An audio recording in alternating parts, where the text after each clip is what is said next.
নমস্কার বন্ধুরা, মা মোবাইল রিপেয়ারিং ট্রেনিং ইনস্টিটিউটে সবাইকে স্বাগত। আজকে আমরা নতুন টপিক নিয়ে এলাম, যেটা হচ্ছে এলডিওআইসি। আর এলডিও অ্যাকচুয়ালি কিভাবে কাজ করে বা এটা কি পার্টস, এটা আমরা কেন জানবো। এলডিও হচ্ছে একটা এমনই ইম্পর্টেন্ট পার্টস যেটা মোবাইল ফোনের বিভিন্ন জায়গায় বিভিন্ন সেকশনে লাগানো থাকে। যেমন ধরুন, আপনি মোবাইল ফোনে ভাইব্রেটর কাজ করছেন, তো এটা ভাইব্রেটর সেকশনে লাগানো রয়েছে। এটা মোবাইল ফোনে আপনি ক্যামেরা ইউজ করছেন, ক্যামেরা সেকশনে লাগানো রয়েছে। মোবাইলের ডিসপ্লে সেকশনে এটা লাগানো রয়েছে। বিভিন্ন জায়গায় এটা লাগানো রয়েছে। এর কাজ হচ্ছে আপনার যতটুকু প্রয়োজন ঠিক ততটুকু ভোল্টেজ সাপ্লাই করা। ভোল্টেজ যত ইচ্ছা আসুক, কিন্তু সাপ্লাইটা আপনার পরিমাণ মতোই আপনি পাবেন। ঠিক আছে, যেমন ধরুন আমার সাপোজ এখানে আমি ক্যামেরা ইউজ করবো, ক্যামেরার ক্ষেত্রে আমার 1.8 ভোল্ট প্রয়োজন। ঠিক আছে, সেক্ষেত্রে 1.8 ভোল্ট কি হবে, ভিপিএস লাইন ধরুন আমার 3.7 আছে, 3.7 থেকে ঠিক আছে 4.2 ভিপিএস লাইন, 3.7 ভিপিএস লাইন এখানে ইনপুট হলো। এখানে দেখুন আইসির চারখানা লিড দেওয়া রয়েছে। একটা হচ্ছে ভিআইএন, এটাকে বলছি আমরা ভোল্টেজ ইনপুট। আর এখানে দেখতে পাচ্ছেন ভি আউট, যেটা হচ্ছে ভোল্টেজ আউটপুট। এখানে ইএন রয়েছে। ইএন কথার অর্থ হচ্ছে ইনেবল। ইনেবল মানে হচ্ছে সিগন্যাল, মানে অন করে দেওয়া। ঠিক আছে, ইনেবল মানে হচ্ছে এর কাজ হচ্ছে অন করে দেওয়া। যে সেকশনটাতে আপনি টাচ করছেন সেটাকে অন করে দেওয়া, সেই সেকশনে পাওয়ার সাপ্লাই করে সেই সেকশনটাকে অন করে দেওয়া হচ্ছে এর কাজ। এটা কিভাবে অন করছে না, এই যখন ভোল্টেজটা আমাদের এখানে ইন হচ্ছে, ভোল্টেজ কিন্তু সবসময় আমাদের এখানে ইনই থাকে। ঠিক আছে, ভোল্টেজ সবসময় ইন থাকে। এখন জানতে হবে যে আমাদের এই যে ভোল্টেজ বি ওয়ান সেকশন রয়েছে, যে এর একটা কানেকশন একটা 100 কিলো ওহমস রেজিস্ট্যান্স লাগানো রয়েছে। এই 100 কিলো ওহমস রেজিস্ট্যান্সের মাধ্যমে এটা সিপিইউ তে পৌঁছেছে। সিপিইউ তে এসছে কত ভোল্ট না 3.3 ভোল্ট এখানে সিপিইউ তে এসছে।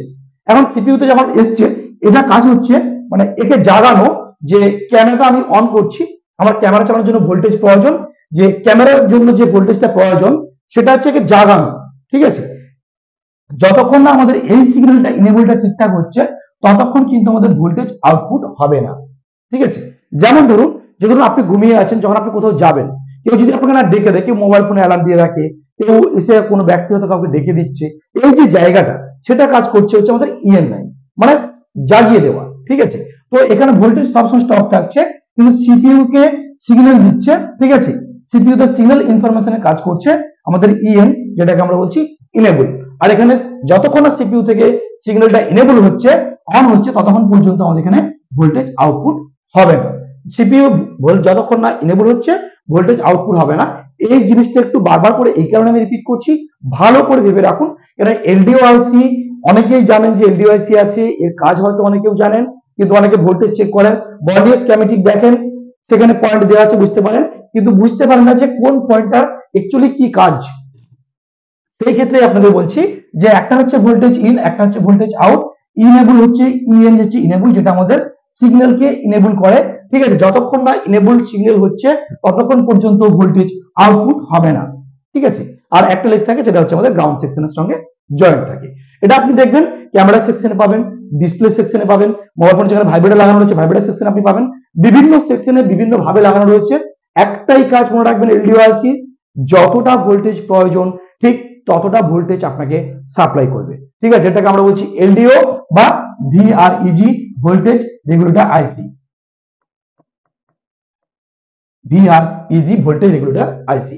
তো এই যে ভিআরইজি বা এলডিও আইসি রয়েছে, এটা সম্পর্কে নিশ্চয়ই আপনারা ডিটেলসে জানতে পারলেন। এবং যারা এখনো যেসব টেকনিশিয়ান বন্ধুরা ভাবছেন যে অ্যাকচুয়ালি কোথায় কাজ শিখবেন, অনেক জায়গায় বিভিন্ন জায়গায় দেখেছেন বিভিন্ন ইনস্টিটিউটে অনেক স্টুডেন্ট, ভাববেন না যে অনেক স্টুডেন্ট মানে খুব ভালো কাজ শেখানো হয়। ঠিক আছে, একটা জিনিস মাথায় রাখবেন যে অনেক স্টুডেন্ট হলে সেখানে কখনোই কাজ ভালোভাবে শেখানো সম্ভব নয়। সেক্ষেত্রে আপনি এমন একটা জায়গায় আপনার পয়সাটা ইনভেস্ট করুন, কিংবা এমন একটা জায়গায় আপনার পয়সাটাকে আপনি ইনভেস্ট করবেন চিন্তা ভাবনা করে, যে টাকাটা যাতে আপনার নষ্ট না হয়।